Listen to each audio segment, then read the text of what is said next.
I don't want to cry. Just call the camera for now. My name is Uche Okocha. I am Managing Director and Co-Founder of Trillium Motion Pictures. Hi, I'm Jude. Andrew Aboa. Ladapo Abiola Lutayo. Who's Nathaniel? Okechukwu David. I know this is cliche, I'm sure a lot of people have said it, but I think security, most of all, I think discipline, firm, stern, strength, protection, I think provision. Guardian figure that provides love, support, and mentorship. Sacrifice and provision. Surprise, happiness, maybe a tinge of concern because you start thinking about the bills almost immediately. I was really happy because there was a little complication with my wife, medical issues, but it was a surprise to us that it came. I was very excited. I'd been looking, actively searching for a bit, so when the news came, it was a burst of excitement. I was just all over the place, crying, laughing. Ephesians 6, chapter 4, that makes us know that you should try to bring up and nurture a child. So, fulfilling this word of God, you need someone who can nurture, can support, can care for. My relationship with my father was loving. It was amazing. And my father has to be a loving and caring father. My dad was a disciplinarian. My father was a very strong, action-oriented. We never really spent time together, so I was always traveling. But overall, it's good. I lived my very early childhood with my father around physically, and for the most part, the happy memories. Shortly as I approached my teenage years, he relocated, and most of my teenage years, I grew up with an uncle who thankfully was also a very good father figure. I used to say my dad loved the ladies more than the guys. So most times I'm not that. I'm just official with my dad. Okay, how far you set school fees, do this, do that. He trained me in the will of the Lord, and he really added value to my life to today. He made sure I did not lack anything. He provides all that I needed.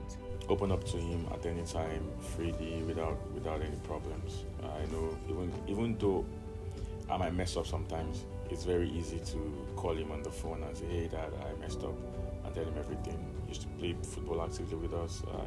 He's a very good friend. He was very big on family, my fondest memory was, whenever he comes back from work, and he's served to eat, he would call everybody out to come and eat with him, regardless of whether you've had dinner or not. So he was very big on that, that family gathering and that family orientation. Also influenced the way I want to raise my kids also.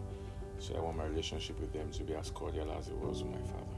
Learning to be strong but gentle, learning to be present. Yes, it's a good decision because I believe that adoption is good for a family.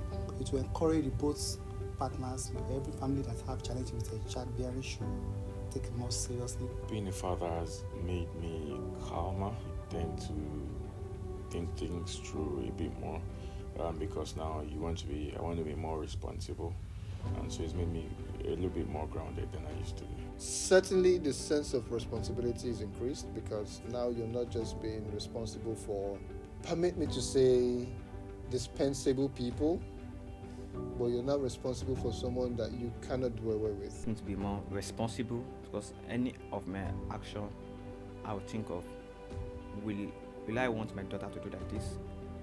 Will I want my wife to see me doing this? So any of my action, I think of them first.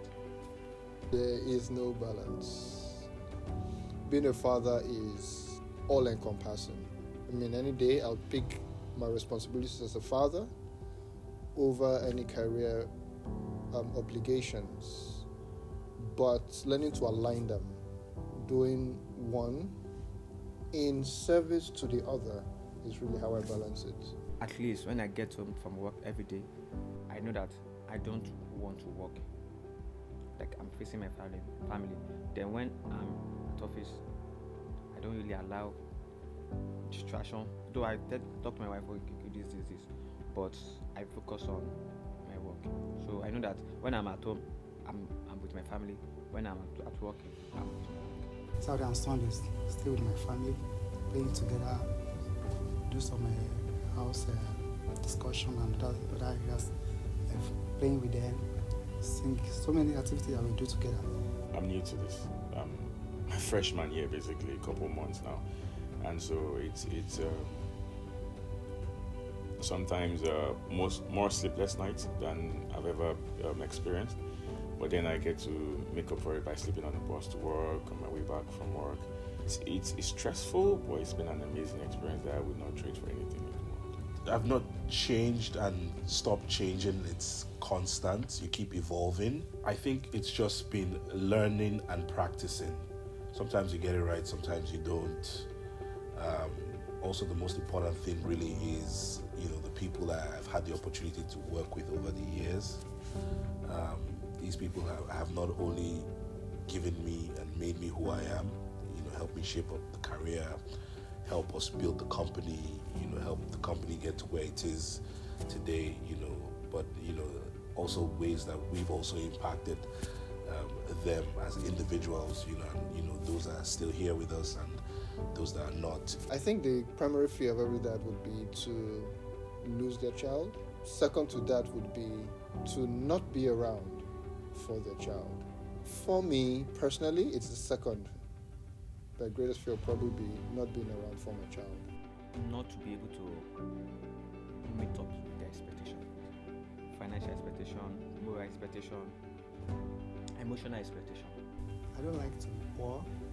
Money and love works together. You are caring, you are loving, but without money, you might not be able to satisfy, you might not meet the need of the family. So I would say not meeting up. There's the standard that I was used to growing up. I want to be able to replicate that and maybe raise the standards a little bit more. I would like to, follow up in my dad's footsteps, just be very family oriented, very goal driven. Kind of legacy I would love for my kids is one that they can be proud of where they are, where they've come from as well, who they are, what they stand for, sending values, integrity is one of them. But also be proud enough to face the world, go out and be an achiever. I want to be that kind of father that my kids they're not scared of. I'm back from work and my kids are running up and down. I don't want to be that kind of father. I'm the kind of father that is involved in my kids' lives. I'm the kind of father that they're a go-to person, they're confident, they can reach out if they need advice or anything. I want to be that kind of father. First, being there, having a lot of fond memories of us together, be the values I hope I have demonstrated and inculcated in them. I believe in humility and obedience, in loyalty, in integrity. Don't do any bad thing in their presence so that you not emulate that God. I want to be present for every school activity, for every graduation, for every trouble they create. You guys are super. Keep being super. It is this fathers think that once they provide financially, they are not supposed to be there in other ways. But that's where your kids need you the most, so you want to be there for them. Let's not think of our responsibilities solely as providing material things, but providing your presence, providing your lessons from experience, providing direction. These are more salient areas of fatherhood. Don't be an absentee father. Be a father indeed. Love, care, and go out to make your children, either biological or non-biological, to make them to say that, yes, I have a father. Make sure you're a good friend to your children. Strength is something I mentioned, but sometimes it's okay to reach out. Showing weakness doesn't necessarily mean that you're weak. It's understanding as humans we can be vulnerable sometimes, so it's okay to reach out. And happy Father's Day.